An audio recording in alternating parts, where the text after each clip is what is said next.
محمد وآل محمد صلوات.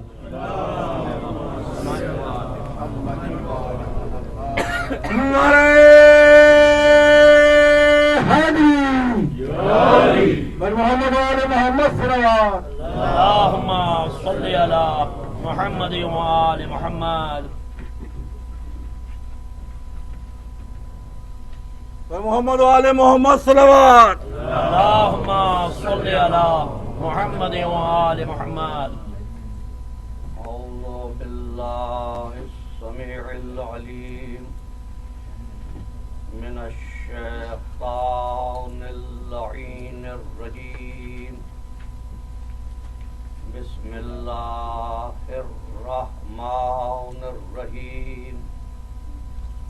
الحمد لله وكفى والسلام على عباده الذين اصطفى خصوصا على محمد المصطفى. اللهم صل على محمد وآل محمد وأهل بيته الطيبين الطاهرين المعصومين شرفا إنهم سفينة النجاة ومصباح الهدى.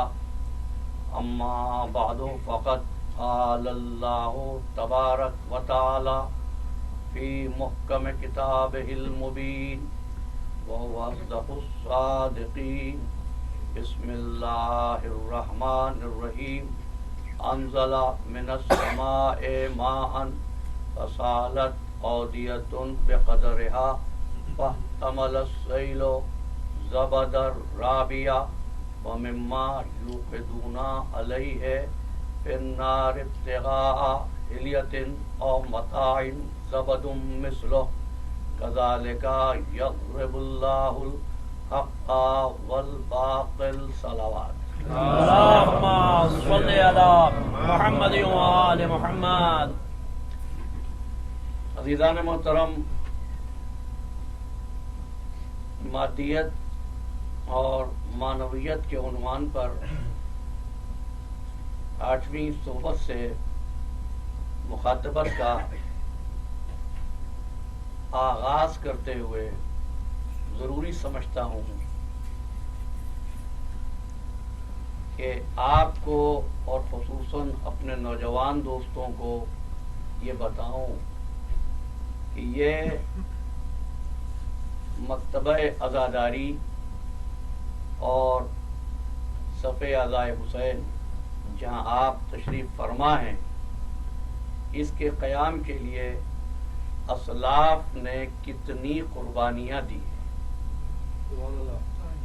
اس چمن کو آباد کرنے کے لیے کہیں سرکار علامہ عبدالعلی ہروی نے آبیاری کی ہے، کہیں شہید ثالث نور اللہ شوستری کا لہو اس کی بنیاد بنا ہے، کہیں نصیر الدین طوسی کے قلم نے اس کی قیانت اور فروغ دیا ہے، کہیں پر علامہ مجلسی اور ہاشم بحرینی کی خامہ فرسائی نے قلم سے کرتاس پر وہ نقش رقم کیے ہیں کہ جنہوں نے ہر قلب مومن پر اس حقیقت کو لکھ دیا کہ حسین ایک شخصیت نہیں، حسین ایک حقیقت ہے. تو اگر آج ہم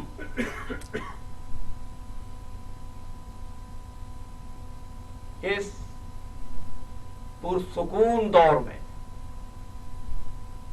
اس کی آبیاری میں اضافہ نہ کر سکیں، اس کی شان و شوکت میں اضافہ نہ کر سکیں، تو کم از کم اس آشیانے کو اس طرح تو آباد رہنے دیں جس طرح یہ آباد ہے. اور اس کی بنیاد اس تصور پر ہے کہ اس صف عزا پر تم اکیلے نہیں ہو، وہ دکھیاری بھی تمہارے ساتھ موجود ہے جو مجلس کا اعلان سنتے ہی آ جاتی ہے کہ میرے بچے پر رونے والے اس مجلس میں آنے والے. اور اگر یہ حقیقت آپ کے ذہنوں میں محفوظ ہو تو پھر آپ کو یہ بھی معلوم ہونا چاہیے کہ اچھی باتیں کرنا اچھی بات ہے،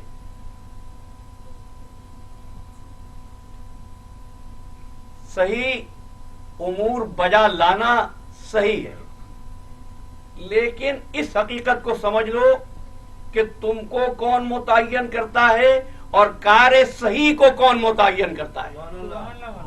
کبھی ہم کسی کا عمل دیکھ کر یہ سوچتے ہیں یہ صحیح ہے یا غلط،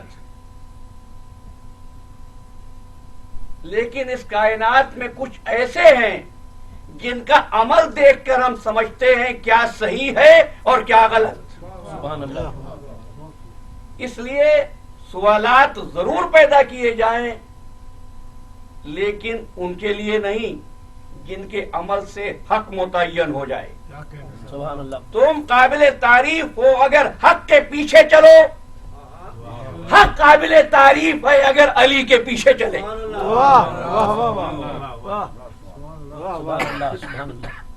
کیوں؟ اس لیے عنوان کا آغاز کر رہا ہوں، گفتگو کا آغاز کر رہا ہوں کہ کمال انسانیت یہ ہے کہ قرب الہی حاصل ہو،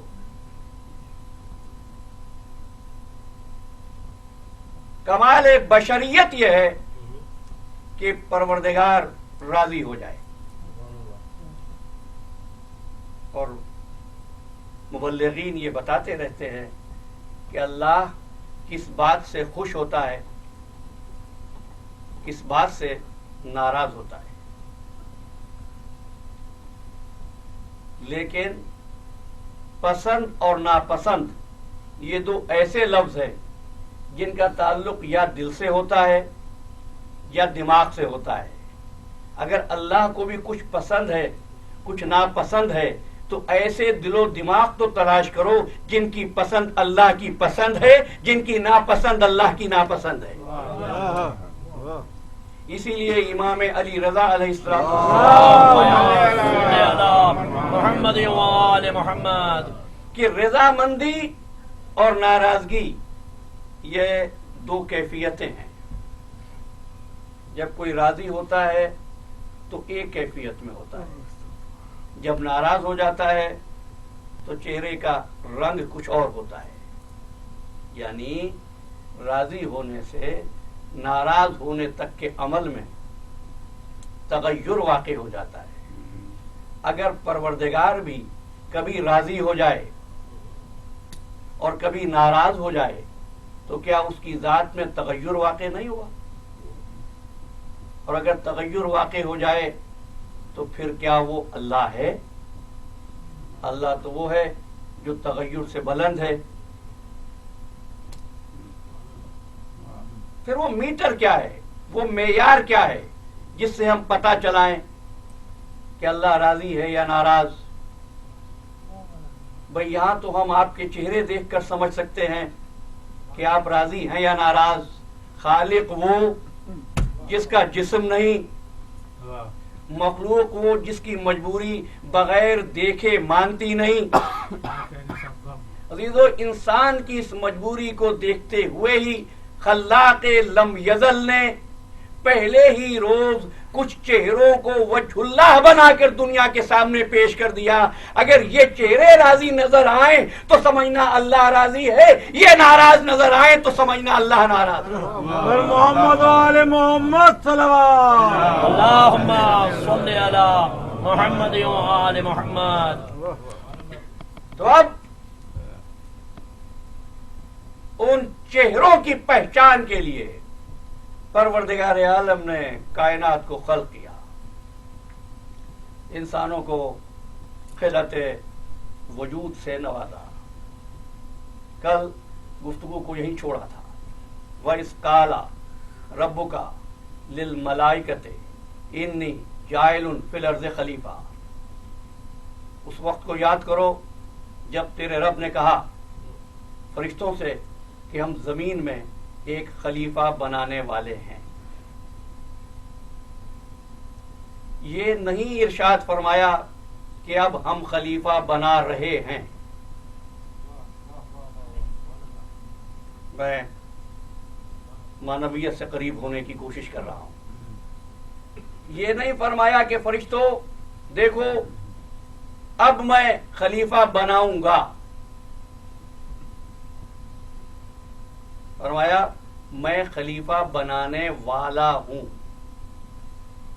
بنانے والا اور بناؤں گا میں فرق یہ ہے، بناؤں گا کچھ لمحوں کی بات ہے، مومنٹس کی بات ہے، ڈیوریشن کی بات ہے، اور بنانے والا ہوں استمرار کی بات ہے، کنٹینویشن کی بات ہے، ہمیشگی کی بات ہے. نہیں بھائی دیکھیے نا، پروردگار پیدا کرنے والا ہے، پروردگار رزق دینے والا ہے، پروردگار بارش برسانے والا ہے. تو ہمیشگی آ گئی نا بھائی. وہ پیدا کرنے والا ہے، وہی پیدا کرنے والا رہے گا. دیکھو بعد میں یہ جملہ نہیں کہہ سکوں گا. اگر کوئی یہ کہہ دے کوئی اور بھی پیدا کر سکتا ہے تو وہیں پر کفر ہو جائے گا، وہیں پر شرک ہو جائے گا. کیا مطلب؟ وہ پیدا کرنے والا ہے، وہی پیدا کرنے والا رہے گا، وہی رزق دینے والا ہے، وہی رزق دینے والا رہے گا، وہی پانی برسانے والا ہے، وہی پانی برسانے والا رہے گا. انی جاعل فی الارض خلیفہ، وہی خلیفہ بنانے والا ہے اور وہی خلیفہ بنانے والا رہے گا. محمد و آل محمد صلوات. اللہم صلی علی محمد و آل محمد. اب فرشتوں کو ایک الجھن ہوئی. یہ سمجھانے کے لیے لفظ میں نے استعمال کیا ہے. کہنے لگے اتجعل فیہا، کیا تو ایسے کو بنائے گا جو فساد برپا کرے، ناحق خون ریزی کرے. وَنَحْنُ نُسَبِّحُ بِحَمْدِكَ وَنُقَدِّسُ لَكَ، ہم تیری حمد بجا لاتے ہیں، ہم تیری تسبیح و تقدیس کرتے ہیں. فرمایا انی عالم ما لا تعلمون، جو میں جانتا ہوں وہ تم نہیں جانتے. پروردگار نے کوئی دلیل نہیں دی، بس یہ ایسے ہے کسی شاگرد نے استاد سے کچھ پوچھا، جواب یہ دیا جو میں جانتا ہوں وہ تم نہیں جانتے. تھوڑی سی دیر گزری، اب کل پڑھ چکا ہوں، ایک علمی مقابلہ ہوا. فرشتے نام نہ بتا سکے، آدم نے نام فرفر بتا دیے. تو فرشتوں نے کہا سبحانک لا علم لنا الا ما علمتنا انک انت العلیم الحکیم. پروردگار تو علیم بھی ہے، تو حکیم بھی ہے، ہم تو اتنا ہی جانتے ہیں جتنا تو نے ہم کو پڑھا دیا. بھئی کہنا تو یہ چاہیے تھا پروردگار تیرا فیصلہ درست ہے، آدم ہی کو خلیفہ ہونا چاہیے. کس کی علمی بلندی دیکھی فرشتوں نے؟ آدم کی. تعریف کس کے علم کی؟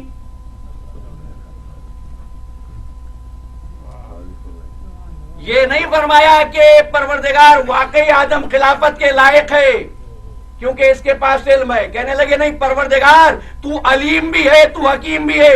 دو باتیں سمجھ میں آ گئی. جب خلیفت اللہ کا علم سامنے آئے تو تعریف معبود کے علم کی ہوا کرتی ہے. سبحان اللہ. ہے نا؟ اور دوسری بات، اب تک پروردگار کی یہ صفت سامنے آئی تھی؟ پہلے انسان کی خلقت ہے، علیم کی اور حکیم کی. نہیں، بے خالق کی صفت تو آئی تھی. سبوح تو تھا، وہ قدوس تو تھا. وہ علیم و حکیم کا پتہ چلا پروردگار ہے جب فرشتوں نے آدم کو نام بتاتے ہوئے دیکھا. اگرچہ صفت معنوی ہو لیکن جب بھی اللہ کو پہچاننا ہو کسی غیر الہ کو وسیلہ بنانا پڑتا ہے. نعرہ حیدری، محمد و آل محمد صلوات. اللہم صلی علی محمد و آل محمد. پھر کیا ہوا؟ قلنا یا آدم اسکن انت و زوجک الجنہ وکلا منہا حیث رغدا شئتما. بھائی اب تم جنت میں رہو اور اس میں کھاؤ جیسے چاہو. ولا تقربا